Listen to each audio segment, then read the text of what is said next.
नमस्कार। हफ्ते के आखिरी कारोबारी दिन में हम कर चुके हैं प्रवेश। स्वागत है आप सभी का पावर ब्रेकफास्ट में। आपके साथ मैं हूं नेहा आनंद। ये देख लेते हैं कि आज जब वीकेंड में हम प्रवेश कर रहे हैं तो अंतर्राष्ट्रीय बाजारों से किस प्रकार के संकेत हमारे मार्केट्स के लिए। थोड़ी सी मिली जुली शुरुआत यहां पर होती दिख रही है। एसजीएक्स निफ्टी तो 16 अंक ऊपर है, 18,850 के करीब है। डाउ फ्यूचर्स थोड़ा सुस्त है, 20-21 अंकों की कमजोरी वहां दिख रही है। नैस्डैक फ्यूचर्स में हम देख रहे हैं 13-14 अंकों की कमजोरी है। बाकी एशियन मार्केट्स पर नजर डालें, जापानीज मार्केट निके 165 अंक नीचे है और बाकी जितने मार्केट खुले, कुछ मार्केट्स तो बंद भी हैं यहाँ पर, तो जितने मार्केट्स खुले भी हैं वहां पर हम आधे से 0.5% की कमजोरी देख रहे हैं। भारी गिरावट तो हमने कल कमोडिटी मार्केट में देखी, जहां सोना चांदी 3-3 महीने के लोज पर चले गए, फिर चाहे वो ग्लोबल हो या फिर घरेलू वायदा कारोबार। और भारी भरकम गिरावट हमने कच्चे तेल में भी आते हुए देखी है।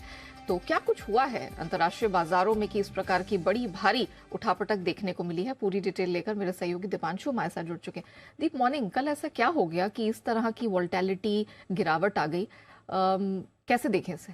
थोड़ी सुस्ती छाई हुई है जो हम देख रहे हैं ये पूरा हफ्ता ही। इससे पहले जैसे हम लगा रहे थे लगातार वीकली गेन्स का ट्रेंड आ रहा था अमेरिकी बाजारों में, ग्लोबल बाजार अच्छे थे, बट इस पूरे हफ्ते हमने देखा इनफैक्ट जब से फेड की पॉलिसी आई है पिछले हफ्ते से, तब से थोड़ा कंसोलिडेशन में ग्लोबल मार्केट जाते हुए दिख रहे हैं। इतना कोई खराब सेशन भी नहीं था, बट हाँ कुछ ज्यादा खास भी नहीं होते हुए दिखा। चीन के बाजार कल भी बंद थे, आज भी बंद है। हांगकांग के बाजार कल की छुट्टी के बाद आज खुलने वाले हैं, तो वहां पर रखिए नजर। जापान जो जिसकी आप बात कर रही थी, वहां पर आपको थोड़ी वीकनेस दिख रही है क्योंकि उनका आज सुबह इन्फ्लेशन का डेटा आया, बढ़कर आया है, अनुमान से थोड़ा ज्यादा आया है, बट जापान को इन्फ्लेशन चाहिए क्योंकि उनके बैंक्स तो अभी भी नेगेटिव रेट में है। तो बाजार में इस समय आप रिएक्शन जरूर देख रहे हैं, थोड़ा करेंसी मार्केट में भी एक्शन आ रहा है, बट उनका सेंट्रल बैंक तो चाहता है कि ऐसा इन्फ्लेशन रहे उनका। जहां तक अमेरिकी बाजारों का सवाल है, हाँ एक तरह से आप कह सकते हैं कि लगातार 4 दिन से डाउ फिसल रहा है, बट कल हमने देखा इनफैक्ट निचले स्तर से एक अच्छी रिकवरी होते हुए दिखी। लगातार दूसरे दिन बहुत ही सीमित दायरे में आपने डाउ में कारोबार देखा, ऑलमोस्ट फिर से 200 अंक की रेंज में था, but towards end of trade करीब 100 अंक सुधरकर एकदम फ्लैट बंद होते हुए आपको डाउ दिखा है। सिर्फ मामूली 5 अंकों की गिरावट है। उसके सामने एसएनपी और नैस्डैक ने तो अपनी 3 दिनों की गिरावट का ट्रेंड कल ब्रेक करा है, स्पेशली नैस्डैक जहां पर आपने 1% उछलकर डेज हाई पर इसे बंद होते हुए देखा। मिड और स्मॉल कैप्स में अभी भी थोड़ी बिकवाली चल रही है, तो रसल 2000 कल का बड़ा लूजर था, 0.8% ये फिसला है। तो इंडेक्स को इन्होंने आउट परफॉर्म किया और अंडर परफॉर्म किया और सिग्निफिकेंटली अंडर परफॉर्म किया, तो थोड़ा ब्रॉडर एंड ऑफ मार्केट में आपने बिकवाली जरूर आती हुई देखी है। इनफैक्ट अगर आप देखें एसएनपी के सिर्फ 11 में से सिर्फ 5 सेक्टर्स में कल आपने खरीदारी देखी है, तो थोड़ा बाजार भी अनडिसाइडेड थे कि किस डायरेक्शन में जाना है, किस डायरेक्शन में नहीं जाना है। बट हाँ मिला जुला एक्शन ही आपको अमेरिकी बाजारों में देखा। हाउएवर एंड ऑफ ट्रेड अच्छी रिकवरी के साथ बाजार बंद होते हुए दिखे। कंज्यूमर और आईटी शेयर्स यहां से बाजार को ज्यादा सहारा मिलते हुए दिखा है। अमेजॉन देखिए कल 4.25% ये शेयर उछला है, तो इसने बड़ा सहारा दिया है बाजार को। साथ ही हमने देखा एप्पल में 1.5% की खरीदारी हुई और ये नई रिकॉर्ड ऊंचाई पर आपको पहुंचते हुए दिखा। पिछले हफ्ते भी इसने नया रिकॉर्ड हाई बनाया था, कल फिर से 1.5% उछलने के बाद एक नया रिकॉर्ड बनाया है। इकोनॉमी से जुड़े शेयर्स पर कल आपने दबाव बनते हुए देखा, स्पेशली रियल एस्टेट और एनर्जी, यहां पर सबसे ज्यादा बिकवाली थी। एक और बड़ा शेयर है अमेरिकी बाजारों का, वो है बोइंग। यहां पर कल 3% की गिरावट आपने आती हुई देखी। इससे भी बाजार पर प्रेशर पड़ा क्योंकि इनकी एक अफिलिएट पार्ट सप्लायर कंपनी है जहां पर वर्कर्स ने हड़ताल कर दी है, तो उसकी वजह से हमने देखा कि यहां पर आपको दबाव बनते हुए दिखा है। डेटा की बात करें तो साप्ताहिक बेरोजगारी के आंकड़े आए थे, थोड़ा अनुमान से ज्यादा आए थे। 2,56,000 का अनुमान था, उसके सामने 2,64,000 के बेरोजगारी के दावे आए थे। ये अभी भी 20 महीने की ऊंचाई पर बरकरार है। इस पर रखनी पड़ेगी नजर आगे के ट्रेंड पर। 10 साल की बॉन्ड यील्ड में कल हमने हल्की बढ़त देखी है, 3.8% पर आ गई है। पावल साहब की जो यूएस कांग्रेस में टेस्टिमनी चल रही है उसका दूसरा दिन था, लगभग वही चीज उन्होंने की जो कही, जो परसों शाम भी उन्होंने कही थी, तो कुछ नया वहां से नहीं निकल कर आया। आज भी फेड के 2 स्पीकर इंक्लूडिंग जॉन विलियम्स साहब बात करने वाले हैं, तो उस पर भी बाजार आपको थोड़ा रिएक्शन दिखा सकते हैं। तो बहुत सारी चीजें चल रही हैं अमेरिकी बाजारों में, बट एक तरह से आप कंसोलिडेशन देख सकते हैं। अच्छी बात है कि कल निचले स्तरों से जरूर रिकवरी आपने यहां पर देखी थी। यूरोप में कल गिरावट थी, 1/4 से 0.5% आपको यूरोप के बाजार गिरते हुए दिखे हैं। बैंक ऑफ इंग्लैंड की पॉलिसी आई थी, 0.5% से उन्होंने दरें बढ़ाई हैं और कमिटमेंट है कि आगे भी बढ़ सकती हैं। लगातार 13वीं बार हमने देखा है कि यहाँ पर दरें बढ़ती हुई दिखी हैं, क्योंकि इनका इन्फ्लेशन कम नहीं हो रहा है। 8.7% पर इनका इन्फ्लेशन बरकरार है पिछले 2 महीनों से, तो काफी हाई इन्फ्लेशन है जो नीचे आने का नाम नहीं ले रहा है। और यूजुअली हम देखते हैं कि फेड एक्शन पर बाकी बाजारों पर ज्यादा रिएक्शन आता है। कल बैंक ऑफ इंग्लैंड के रिएक्शन से भी हमने देखा बाजार में थोड़ी उथल पुथल हुई, करेंसी मार्केट में काफी रिएक्शन आपको आते हुए दिखा। साथ ही कल कमोडिटी बाजार का भी कुछ रिएक्शन इस बैंक ऑफ इंग्लैंड की हाइक से ही आते हुए दिखा। कल भारी गिरावट आपने कल कमोडिटी बाजार में आती हुई देखी है। कच्चा तेल 4% कल टूटा है, वापस $74 पर आपको ब्रेंट आते हुए दिख रहा है। मांग पर असर का डर पड़ रहा है, क्योंकि जिस तरह से फेड भी कह रहा है कि आगे दरें बढ़ सकती है, बैंक ऑफ इंग्लैंड आधे % से दरें बढ़ा रहा है, कुछ और यूरोपियन कंट्रीज ने भी दरें बढ़ाई हैं, उसका मांग पर आशंका आ रही है। तो उसका एक डर था। अमेरिका के जो साप्ताहिक गैसोलीन भंडार हैं वो उम्मीद से ज्यादा बढ़कर आए हैं, तो वहां से भी आपने एक्शन देखा। सोना और चांदी कल लगातार 3 दिन गिरकर 3 महीने के निचले स्तर पर आपको आते हुए दिख रहे हैं, तो वहां पर आपको प्रेशर दिख रहा है। अब तो 1910 पर आपको सोना आते हुए दिख रहा है, तो वहां से थोड़ी कमजोरी है। मेटल्स में मामूली सुस्ती थी। कॉपर पर रखिए नजर, क्योंकि यहाँ पर इन्वेंट्री जो है कॉपर की वो 2 साल के निचले स्तर पर आ गई है, इसलिए कॉपर प्राइजेस आपको 2 महीने के ऊपरी स्तर पर आते हुए दिख रहे हैं। बाकी बेस मेटल्स और एग्री कमोडिटीज में कुछ ज्यादा एक्शन नहीं हुआ, तो ओवरऑल अभी भी थोड़ी सुस्ती में है, थोड़ा कंसोलिडेशन में है। हाँ, कल थोड़ी सी हमने रिकवरी देखी, बट कुछ समय के लिए अब नए ट्रिगर्स नहीं है बाजार के लिए, क्योंकि फेड का एक्शन हो गया। अगली फेड की पॉलिसी जुलाई एंड में आने वाली है, तो उसमें काफी समय है। डेटा के लिहाज से भी आने वाले समय में कुछ ज्यादा बड़ा डेटा नहीं आएगा, तो देखते हैं अब बाजार नया ट्रिगर कब तक ढूंढ पाएंगे। बट हाँ, ठीक ठाक एक्शन था, थोड़ी सुस्ती अभी भी बाजारों में दिख रही है। तो सुस्ती इंटरनेशनल मार्केट्स में दिखी है। घरेलू बाजार में कल हमने भी नेगेटिव क्लोजिंग देखी। अब आज किस प्रकार से क्यूज लेते हैं हम इंटरनेशनल मार्केट से, ये देखने वाली बात होगी। शुक्रिया दीप, वो पूरी डिटेल्स दर्शकों के सामने रखने के लिए। आगे बढ़े उससे पहले देख लेते हैं कि कल यानी कि गुरुवार को संस्थागत निवेशकों का प्रदर्शन कैसा रहा। तो हल्की फुल्की खरीदारी हमने घरेलू संस्थागत निवेशकों की तरफ से देखी, जो कि 200 करोड़ से कुछ ऊपर थी, लेकिन 700 करोड़ के आसपास की बिकवाली कैश स्पेस में विदेशी संस्थागत निवेशकों की तरफ से दर्ज हुई है। अब जिस तरह के ग्लोबल संकेत बनते हुए दिखाई दे रहे हैं हमारे मार्केट्स में, आपको क्या ट्रेडिंग रणनीति अपनानी, इन सब पर बात करने के लिए जी बिजनेस के मैनेजिंग एडिटर अनिल सिंह भी हमारे साथ जुड़ चुके हैं।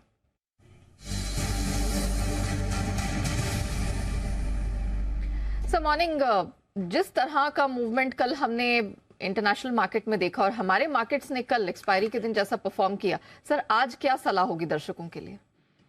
Good morning Neha. देखिए, मिले जुले से संकेत हैं अमेरिकी बाजारों से, बहुत तेजी के नहीं तो बहुत कमजोरी के भी नहीं।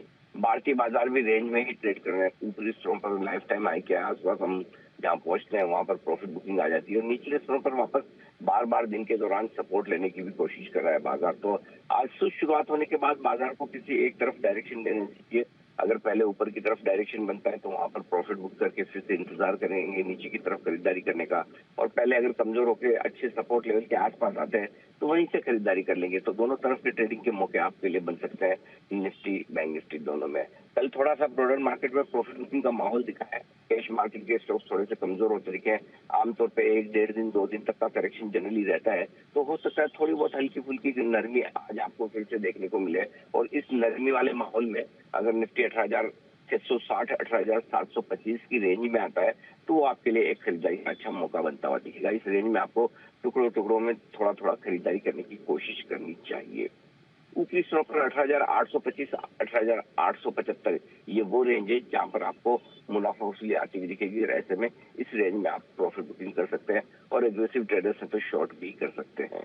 बैंक निफ्टी का जहां तक सवाल है, 43,500 43,350 43,500 ये 150 पॉइंट की रेंज बहुत ही मजबूत सपोर्ट है बैंक निफ्टी के लिए। यहाँ पर आपको फोकस खरीदारी के हिसाब से करना चाहिए। और ऊपरी स्तरों पर 43,875 से लेकर 44,025 ये वो रेंज है 150 पॉइंट की, जहां पर आपको टुकड़ों टुकड़ों में प्रॉफिट बुकिंग करनी चाहिए। तो नया सिंपल है, वीकेंड सेशन है, बहुत संकेत तेजी या मंदी के है नहीं, हमारे बाजार भी मिले जुले हैं। ऐसा ही एक रेंज बाउंड सेशन रहेगा दोनों तरफ का, तो आपको प्रॉफिट बुकिंग भी करते रहना है, और नीचे में अच्छे लेवल्स के आसपास वापस मौका मिले खरीदारी कर लीजिए। जी वैलिड पॉइंट है, थैंक यू सो मच हमारे दर्शकों को बताने के लिए कि एग्जैक्टली क्या रणनीति अपनानी। तो घबराने वाली बात नहीं है, रेंज पर फोकस करिए। जैसे सर कह रहे हैं, ऊपरी बैंड पे प्रॉफिट बुक करने का मौका मत चूकिए, और जब लोअर रेंज की तरफ आता है तो वहां पर खरीदारी के भी मौके आपको मिलेंगे। निफ्टी 18,660 725 ये आपके लिए खरीद का या रैदर आज के लिए सहारा देने वाली बैंड होगी। ऊपर 18,825 से 875 यहां कुछ रुकावट निफ्टी झेल सकता है। सिमिलरली बैंक निफ्टी 43,350 से 500 सहारा देने वाली बैंड बैंक निफ्टी के लिए यहां आज बनती दिख रही है, और ऊपरी स्तरों पे 44,025 ये एक वॉल या रेजिस्टेंस साबित हो सकती है आज बैंक निफ्टी के लिए। अब खबरों के दम पर किन स्टॉक सेक्टर्स में एक्शन दिख सकता है, ये पूरी डिटेल लेकर अरमान हमारे साथ जुड़ चुके हैं। अरमान, मॉर्निंग, फ्राइडे है, जरा बताइए कौन से महत्वपूर्ण ट्रिगर्स हैं और कहां एक्शन दिखेगा खबरों के दम पर। जी गुड मॉर्निंग। कई सारे ट्रिगर्स हैं और कुछ खबरें भी हैं, जिसमें अगर सबसे पहले अगर आप बात करें तो टाटा कंज्यूमर प्रोडक्ट्स, वहाँ पर ये जो है अपने GDRs लंदन स्टॉक एक्सचेंज और लग्जमबर्ग स्टॉक एक्सचेंज पे वहाँ पर डिलिस्ट करते हुए दिखेंगे। शिल्पा मेडिकेयर, यहाँ पर अगर आप बात करें तो बोर्ड बैठक में राइट इश्यू के जरिए जो फंड जुटाने पर विचार किया जाएगा। सोवरेन गोल्ड बॉन्ड स्कीम का ध्यान रखें तो इनका सब्सक्रिप्शन बंद होता हुआ दिखेगा। एक्स डेट है PNB, जहां पर डिविडेंड है 0.65 का, टोरेंट फार्मा फाइनल डिविडेंड है 8 का, दालमिया भारत फाइनल डिविडेंड है 5 का, GHCL वहां पर भी फाइनल डिविडेंड है 17.5 का। IPO अपडेट के हिसाब से HMA एग्रो पर ध्यान रखिए, क्योंकि इनका Day 3 का सब्सक्रिप्शन अपडेट है, ये आज जो है बंद होने वाला है, 4 दिन के यहाँ पर खुला रहेगा। QIB लगभग 1 गुना बढ़ता हुआ दिखा है। टोटल ओवरऑल सब्सक्रिप्शन देखें तो लगभग पूरा बढ़ता हुआ दिखा है, 98% के आसपास जो है आते हुए दिखे हैं। लैंडमार्क कार्ड्स, यहाँ पर रिपोर्ट्स है कि ब्लॉक डील के जरिए TPG कैपिटल लगभग 44 लाख शेयर जो है वो बेचेंगे। लगभग 11% इक्विटी का सौदा होने वाला है, जिसमें अगर आप बात करें करंट मार्केट प्राइस से लगभग अधिकतम जो है 5% डिस्काउंट पर जो है ब्लॉक डील संभव है। IT स्टॉक्स पर आप ध्यान रखें, क्योंकि एसेंचर के Q3 के अपडेट आए हैं, जिसमें अगर आप आय की बात करें 2.5% बढ़ी है। EBIT मार्जिन जो है 14.2% आते हुए दिखे हैं, हालांकि जो अनुमान था वो 15.3% के आसपास का था। ONGC, यहाँ पर भी रिपोर्ट्स है कि कंपनी ने नई पाइपलाइन पन्ना गैस की बात करें तो उसकी पन्ना गैस के जरिए 3.6 mm SCMD, जो कि अगर आप देखें मैट्रिक है, million metric standard cubic metre per day की जो निकासी है वो शुरू कर दी है। वेदांता लिमिटेड, यहाँ पर क्लैरिफिकेशन आता हुआ दिखा है। स्टरलाइट कॉपर प्लांट की बिक्री से जुड़े जो खबर है वहाँ पर सफाई आती हुई दिखी है।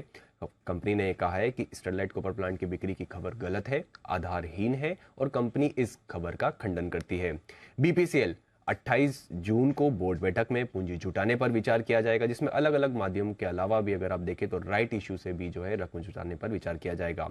मिर्जा इंटरनेशनल, यहाँ पर बात करें 21 से 22 जून को यूपी GST अथॉरिटी ने कारोबारी ठिकानों पर जांच की है, और कंपनी की तरफ से अथॉरिटी द्वारा पूछे हर सवालों का जवाब दिया गया है। और कुछ ब्लॉक बल्क डील्स हैं, जिसमें डिलीवरी, यहाँ पर कार्लाइल ने, जो कि उनकी हिस्सेदारी है, अगर आप 1.84 करोड़ जो शेयर्स हैं, लगभग 2.53% हिस्सेदारी है, वो वहाँ पर बेची है। और खरीदा है, अगर खरीदने की बात करें तो गवर्नमेंट पेट्रोलियम फंड जो है उन्होंने लगभग 40.7 लाख शेयर्स 0.6% के आसपास हिस्सेदारी खरीदी है।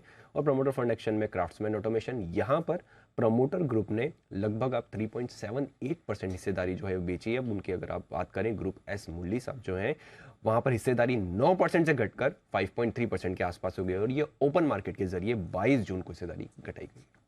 ऑलराइट, चलिए तो ये वो खबरें जिनके दम पर इन चुनिंदा स्टॉक सेक्टर्स में एक्शन दिखेगा, और आपको भी इस पे रखनी चाहिए नजर। अरमान, धन्यवाद वो पूरी डिटेल दर्शकों के सामने रखने के लिए। आइए आज हम कमोडिटी बाजार की रणनीति पहले समझेंगे, और उस पर बात करने के लिए कुंवरजी के रवि देवरा हमारे साथ जुड़ चुके हैं।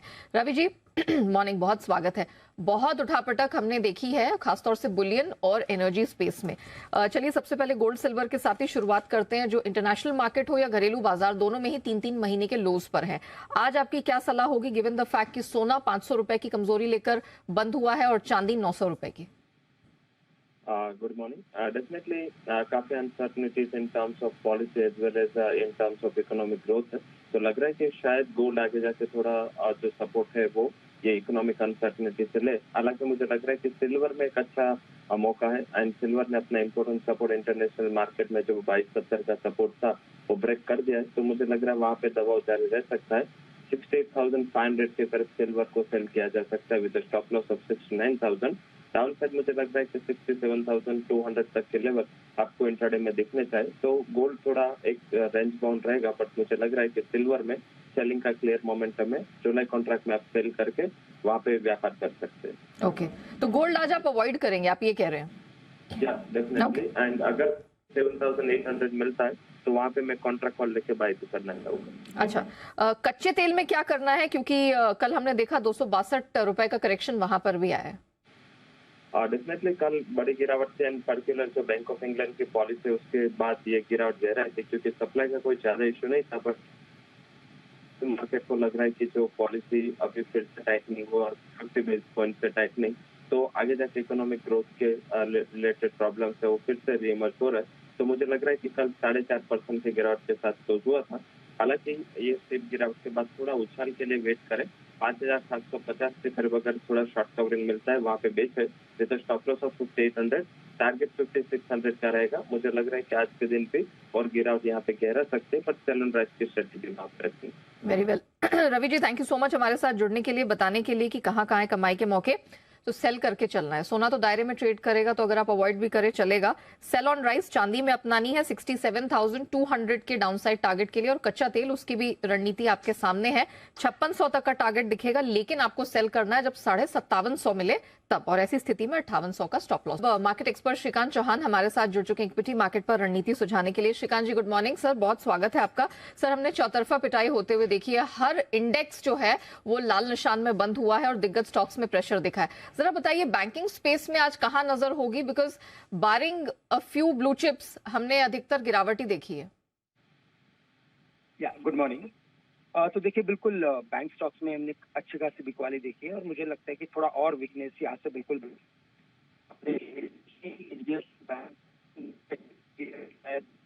कोई भी करेक्शन अगर आता है तो वहाँ पे हम कुछ लॉन्ग की पोजीशंस ले सकते हैं, क्योंकि कल मार्केट करेक्ट हुआ था।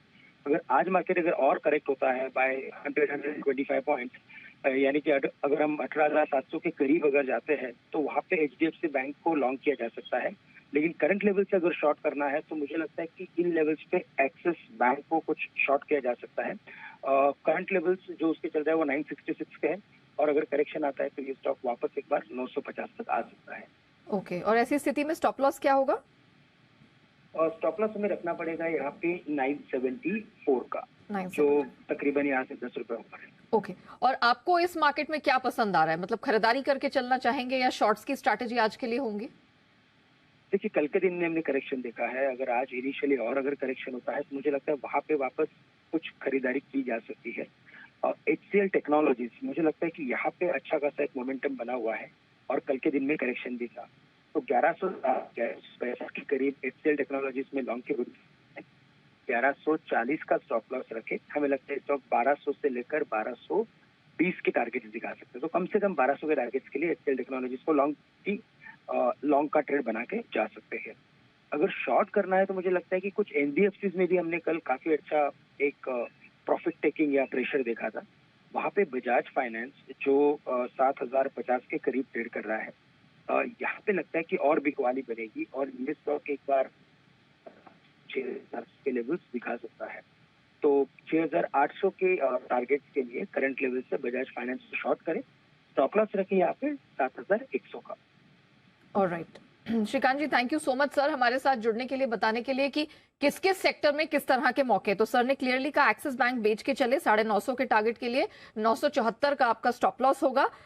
HCL टेक ये आप खरीद के चल सकते हैं, 1140 का स्टॉप लॉस लगा के 1220 के टारगेट के लिए। और बजाज फाइनेंस, यहां पर बजाज फाइनेंस के फ्यूचर्स में कुछ पिटाई हो सकती है, 6800 का डाउनसाइड टारगेट दिखाई दे रहा है, बेच के चले 7100 का आपको स्टॉप लॉस लगाना है। चलिए अब आगे बढ़ते हैं FIR यानी FI इन्वेस्टमेंट रिपोर्ट्स की तरफ, और देख लेते हैं कि फॉरेन ब्रोकरेजेस की किन स्टॉक सेक्टर्स पर है नजर। अरमान पूरी डिटेल लेकर हमारे साथ बने हुए हैं। अरमान, बताइए। जी बिल्कुल, जेफरीज की अगर आप बात करें तो उनके IT स्टॉक्स पे कई सारी रिपोर्ट्स जो है वहां पर आती हुई दिखी हैं। सबसे पहले अगर आप बात करें टेक महिंद्रा, यहां पर अंडर परफॉर्म जो है वो मेंटेन कर रहे हैं, पर टारगेट जो है वो उन्होंने बढ़ाया है, 845 से बढ़ाकर 930 का कर दिया है। मौजूदा भाव अगर आप देखेंगे तो 1120 के आसपास का है। HCL टेक्नोलॉजी वहां पर भी जो मेंटेन कर रहे हैं होल्ड को, और टारगेट यहां पर भी उन्होंने बढ़ाया है, 1125 से बढ़ाकर आपको 1210 कर दिया है।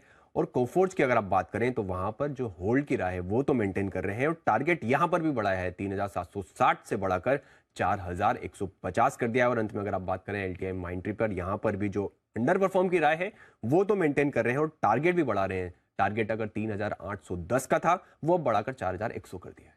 ओके, तो आईटी कंपनियों पर आज रहने वाला है अच्छा खासा फोकस। धन्यवाद अरमान, वो पूरी डिटेल दर्शकों के सामने रखने के लिए। पावर ब्रेकफास्ट को करते हैं रैप अप, लेकिन बने रहिएगा जी बिजनेस के साथ।